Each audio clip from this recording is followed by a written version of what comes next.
എല്ലാവർക്കും YouTube channel വാസ്തു ടിപ്സിലേക്ക് സ്വാഗതം. ഇന്നത്തെ ടോപ്പിക്ക് അലോവേര പ്ലാന്റ്.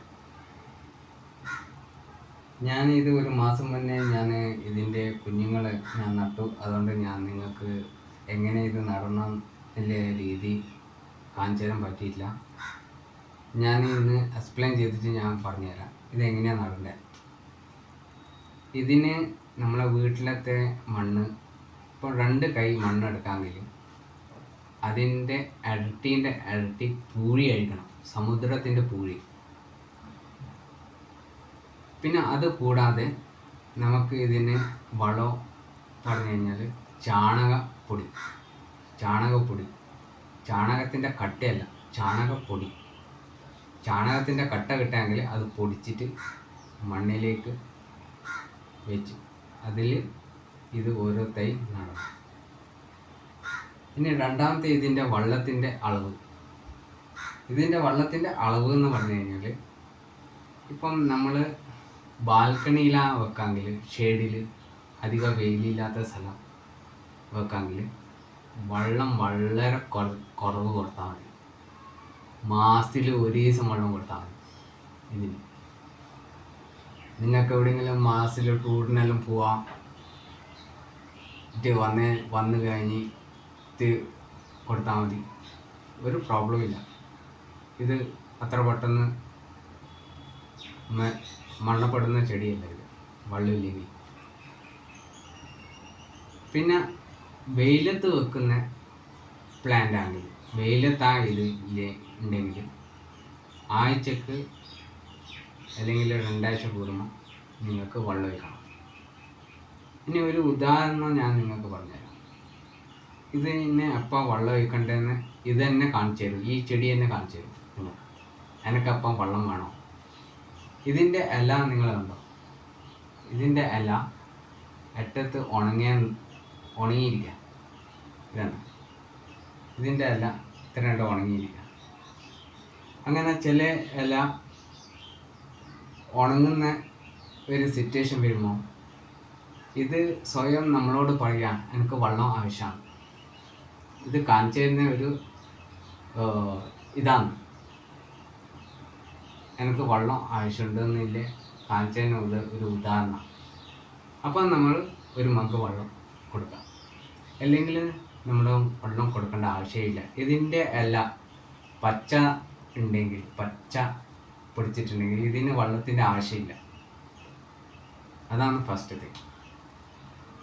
രണ്ടാമത്തെ, ഇതിന് നല്ല വെയിൽ ആവശ്യമാണ് ശരിക്കും പറയാച്ചാൽ. പിന്നെ തണലത്തും വെക്കാം. തണലത്ത് വെച്ച് കഴിഞ്ഞാൽ ചിലപ്പം കുഞ്ഞുങ്ങൾ ഉണ്ടാവില്ല. പിന്നെ ഇതിങ്ങനെ നല്ല നീളത്തിൽ ഇങ്ങനെ നീളത്തിൽ പോയിട്ടുണ്ടാവും. കുറേ ഇങ്ങനെ തണ്ടെല്ലാം എല്ലാം ആയിട്ട് പോയിട്ടുണ്ടാവും. അത് ഈ തണലത്ത് വെക്കുന്നുണ്ട്. ശരിക്കും ഇത് വെയിലത്ത് വേണം. പിന്നെ സോയിലിൻ്റെ പ്രോബ്ലംസ് ഉണ്ടാവും, മണ്ണിൻ്റെ പ്രോബ്ലം ഉണ്ടാവും. ഇത് കുഞ്ഞുങ്ങൾ വരണമെന്നുണ്ടെങ്കിൽ, കുറേ കുഞ്ഞുങ്ങൾ പൊടിക്കുഞ്ഞുങ്ങൾ വരണമെന്നുണ്ടെങ്കിൽ സോയിൽ, നമ്മളെ മണ്ണ്, ഞാൻ ആദ്യം പറഞ്ഞ അതൊരു മണ്ണിൻ്റെ പ്രത്യേകത ഇതിനുണ്ടായിരിക്കണം. 5 കൈ പൂഴി, 2 കൈ നമ്മളെ വീട്ടിലത്തെ മണ്ണ്, അത് രണ്ടും കൂടിയിട്ട് മിക്സ് ചെയ്തിട്ട് വെച്ച് പിടിപ്പിച്ച് കഴിഞ്ഞാൽ ഇതിൻ്റെ കുഞ്ഞുങ്ങൾ പടപടാന്ന് ഉണ്ടാവും. ഇതിപ്പോൾ ഇതിനകത്ത് തന്നെ കുറേ കുഞ്ഞുങ്ങളുണ്ടായിരുന്നു. ആ കുഞ്ഞുങ്ങളാണ് ഇത് ഞാൻ വെച്ച് പിടിപ്പിച്ച് കുഞ്ഞുങ്ങൾ നട്ടതാണ് ഈ സംഭവം. ഇതാണ്, നിങ്ങൾക്ക് അത് കാണാൻ പറ്റും. ഇതാണ് ചെറിയ കുഞ്ഞുങ്ങളാണ്. ഇതിപ്പോൾ 1 മാസം ആയിട്ടേ ഉള്ളൂ സംഭവം. ഇനി ഇതിനകത്ത് പറയാൻ കാരണം വേറെ ഒന്ന്, ഇത് ഒരു ഫയർ പ്ലാന്റാണ്. ഇപ്പം വാസ്തുപരമായിട്ട് നമ്മൾ നോക്കാമെങ്കിൽ ഇതൊരു ഫയർ പ്ലാന്റാണ്. ഇതിന് ഫയർ പ്ലാന്റ് എന്നാണ് പറയുന്നത്. ഫയർ പ്ലാന്റിൻ്റെ ചെടികൾക്ക് മുള്ളുണ്ടാവും. പിന്നെ ഫയർ പ്ലാന്റിൻ്റെ ചെടികളെ എല്ലാം വളരെ നൈസായിട്ടായിട്ടുണ്ടാവും, വളരെ ടോപ്പ് ഇങ്ങനെ പോയിൻറ്റഡ് ഇലയായിരിക്കും. പിന്നെ ചില ഫയർ പ്ലാന്റിൻ്റെ ഇലകൾ വലിയ ഇലയുണ്ടാവും. പിന്നെ ഫയർ പ്ലാന്റിൻ്റെ പ്രത്യേകത പൂക്കളിന് സ്മെല്ലുണ്ടാവില്ല. ഫയർ പ്ലാന്റിൻ്റെ പൂക്കളിന് സ്മെല്ലുണ്ടാവില്ല. ബാക്കി പിന്നെ റോസ്, ജാസ്മിന്, പിന്നെ മോഗ്ര, ഇതിനെല്ലാം നല്ല സ്മെല്ലുണ്ടാവും. ഫയർ പ്ലാന്റിൻ്റെ ചെടികളെ പൂക്കളിന് സ്മെല്ലുണ്ടാവില്ല. അപ്പം നിങ്ങൾക്കത് മനസ്സിലാക്കാൻ പറ്റും ഇത് ഫയർ പ്ലാന്റാണ്. അപ്പം നമ്മൾ വാസ്തുപരമായിട്ട് നമ്മൾ